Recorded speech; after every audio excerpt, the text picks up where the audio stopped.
आज फरमाना गांव से सरकारी स्कूलों से जो अध्यापकों की पोस्ट ख़त्म की गई हैं, उसके खिलाफ एसडीएम साहब को ज्ञापन देने के लिए फरमाना गांव के बड़े बुजुर्ग और नौजवान आए हुए हैं और उसके लिए रोष प्रकट करने के लिए पहुँचे।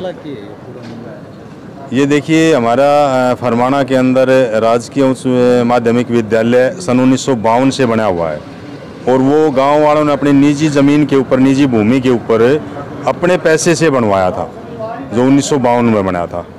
और वो उसके अंदर आज करीब 300 के करीब छात्र वहाँ पर पढ़ाई कर रहे हैं और उस स्कूल की प्रिंसिपल की पोस्ट भी समाप्त कर दी गई है। और उसके अलावा वहाँ से करीब 6 पोस्टें समाप्त करी गई हैं, जो 1 मिनट उसकी मेरे पास लिस्ट है। तो पोस्ट वहाँ से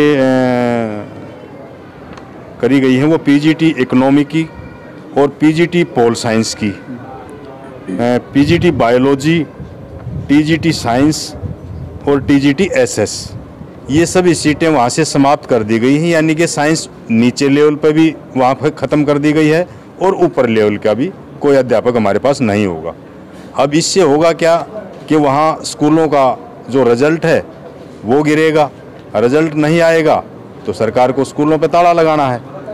तो हम बिल्कुल गांव वाले नहीं चाहते कि ऐसा हो, क्योंकि वहाँ है क्या कि गरीब परिवारों के बच्चे ही पढ़ रहे हैं जो आर्थिक रूप से कमज़ोर हैं। अब या तो सरकार ये सुनिश्चित करे कि उन बच्चों का भविष्य क्या होगा, उनकी पढ़ाई के बारे में और कोई हमें ये जिम्मेदार एक अपनी रिस्पॉन्सिबिलिटी दिखाए सरकार कि इन बच्चों का भविष्य किस स्कूल के अंदर ये तय करने जा रहे हैं। और यदि नहीं तो जो हमारे स्कूल चल रहे हैं उसके अंदर जितनी सीटें हमारी, जितने टीचर, जितने अध्यापक उठाए गए हैं वहाँ से, ये सीटें वापस भरी जाएं। एसडीएम साहब को हमने ज्ञापन सौंप दिया है और उन्होंने आश्वासन दिया है कि सरकार तक ये पहुँचा दिया जाएगा और ज़रूर इसके ऊपर कार्रवाई की जाएगी। सरकार का कहना है कि ये स्कूलों का नवीनीकरण हो रहा है और हम प्राइवेट स्कूलों में मर्ज कर रहे हैं, तो क्या ये अच्छा काम?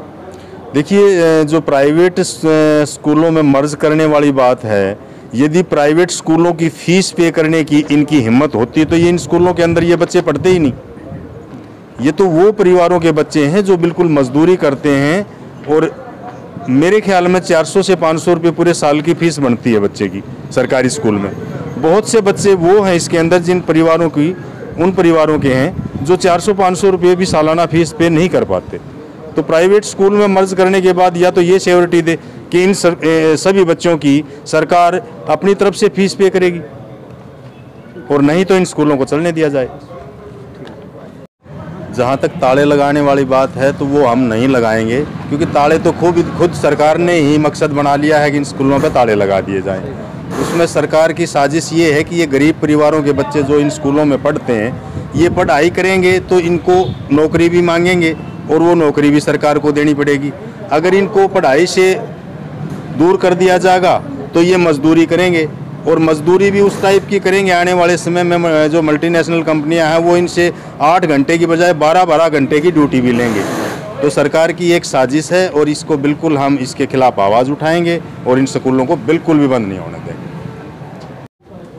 किस मामला में है क्या? सबसे पहले भाई आप सभी दर्शकों हाथ जोड़ेगा राम राम। आज पूरा फरमाना गांव, दोनों पंचायत मिलकर हम एसडीएम साहब से मिले हैं। जो स्कूलों में जो सीट थी हमारी साइंस साइड की थी, प्रिंसिपल की पोस्ट थी, वहाँ पे इन सब को ख़त्म किया जा रहा है। स्टाफ को बदल के दूसरी जगह ले जाया जा रहा है। शहरों की तरफ बढ़ावा किया जा रहा है। गाँव में जो ज़मीन गाँव ने दान करके स्कूल बनवाया, 1952 से हमारे गाँव में स्कूल बन के तैयार है, उस टाइम से चलाया रहा है। आज उस स्कूल में जो वो थी सीटें थी, जैसे मेडिकल की, नॉन मेडिकल की, साइंस की, उन सीटों को वहाँ से ख़त्म करके शहर में लाया जा रहा है। भाई गांव में हर एक बच्चा तो इतना सक्षम नहीं। जो रईस परिवार हैं वो तो तकरीबन सारे प्राइवेट स्कूलों में पढ़े हैं। सरकारी स्कूल में तकरीबन गरीब घर का बच्चा पढ़ा है और गरीब घर के बच्चे को अशिक्षित रखने के लिए सरकार शहरों की तरफ है, गाँव से ये सीटें ख़त्म करके शहर में लाया जा रही है। क्योंकि गरीब बच्चे के पास न तो गांव से शहर में आने का किराया होता, न उसके पास टाइम होता। क्योंकि उसको काम भी करना है अपना रोजी रोटी चलाने के लिए और साथ में पढ़ाई भी करनी है। तो क्या स्कूलों पर ताला लगाया गया है गाँव की तरफ से? बिल्कुल, आज एसडीएम साहब को ज्ञापन दिया गया है कि इसके ऊपर हमारी बात सरकार तक पहुंचाई जाए और इस मामले में सुनवाई कराई जाए। जो सीटें पहले जैसे चलता रहा था स्कूल हमारा, उसी प्रकार स्कूल चलता रहे, गांव में भी शांति बने रहे और हमारे गांव के बच्चे पढ़ लिख के अफसर बने और हम भी उन बच्चों का साथ तन मन धन से साथ दें। कई गाँव में स्कूल का ताला लगा दिया है, तो क्या लगता है कि उससे कुछ होगा? ताला नहीं, ताला तो हम भी लगा दें, ताला लगाना कोई बड़ी बात नहीं है, ताला तो हम भी लगा देंगे, लेकिन इससे हमारे ही बच्चों को नुकसान है और हमारे गांव की संपत्ति है वो। अगर उसमें तोड़ फोड़ होगी, बच्चे उगर हो गए, किसको नुकसान है?